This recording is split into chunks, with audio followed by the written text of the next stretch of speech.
Nagluluksa ang mga taga rito sa Talisay, Batangas dahil sa pagkawala ni Jenjen na tinaguriang munting bayani. At pagkakaisa ayon sa Inihanda ng aming programa ang isang payak na misa. Amen. Ang kapayapaan ng Panginoon naway laging sumainyo. Kaawanawa ng Panginoong sa Kristo ang ating kapatid na yumaong si Janela Marie. At ang pagpapala ng Diyos naway baunin mo sa ngalan ng Ama at ng Anak at ng Espiritu Santo. Walang patid sa pagluha si Jane. Gayon din ang kanyang mga kaanak. Sa Diyos ang ibigay ng iyong Espiritu. Papuri-puri ang katayan ay pag-asang sumisilay ang muli ng pagkabuhay na aming kinabukasan. Isa sa mga layunin ng aming programa, ang pagbibigay pugay sa mga natatanging tao na may mabuting hangarin sa kapwa.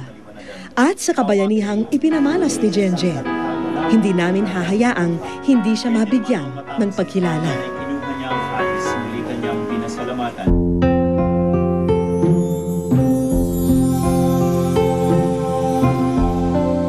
Ipinapanood namin ang inihandang video presentation.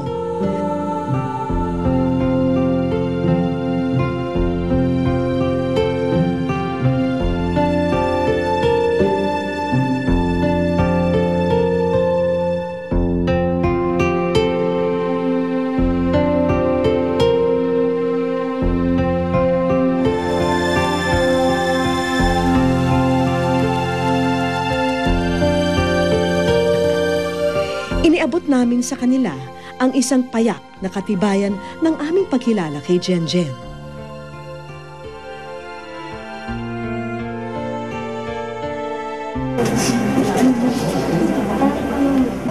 Natutuwa rin naman ako na siya ay naging bayani sa buong naaabot na lahat ng minsan kaya lang nangaparito.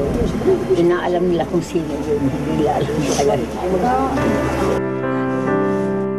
Ipinahatid din namin ang tulong pinansyal na makababawas sa gastusin ng kanyang pamilya.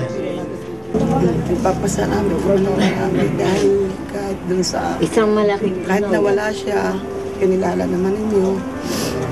Tsaka naging magandang ehemplo siya sa kapwa at kabataan. Thank you so much. And to GMA that will give this award to my daughter, Janela. Thank you so much and for all the stuff. Lubos kaming nagagalak na sa gitna ng bighati ay nagawa pa naming pag-aanin ang kalooban ng mga nagluluksang kaanak ni Jenjen. Sa ika-30 ng Mayo, nakatakda ang paghahatid kay Jenjen sa huling hantungan. Hinihintay pa kasi ang pagdating ng ama mula sa Hong Kong. Sa loob ng 14 na taon, nabigyan ni Jenjen ang kanyang pamilya ng tuwa at pag-asa. Sa 14 na taon, nagawa niyang mamuhay ng kapaki-pakinabang.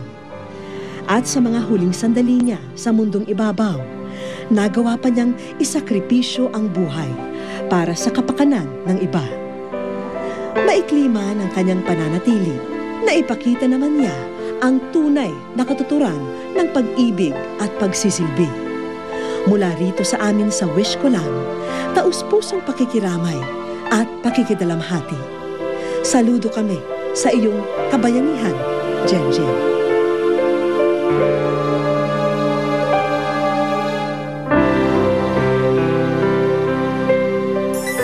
Kasabihan na ng marami na walang katiyakan sa buhay ng tao. Kaya naman kung nasa atin pa ang pagkakataon na magpadama ng pagmamahal at kalinga sa isang minamahal, mas maiging wag na nating ipagpaliban pa. Kung may kahiligan po kayo para sa inyong pamilya, kaibigan o para sa sarili, sulatan niyo po kami sa GMA Network, EDSA Corner Timog Avenue, Quezon City. Maaari rin niyong iparating ang inyong kahilingan, kwento at komento sa aming official page sa Facebook at sa Twitter at Wish Ko Lang GMA. At hanggang sa susunod na Sabado po, ako po yung kapuso Vicky Morales at ito po ang Wish Ko Lang.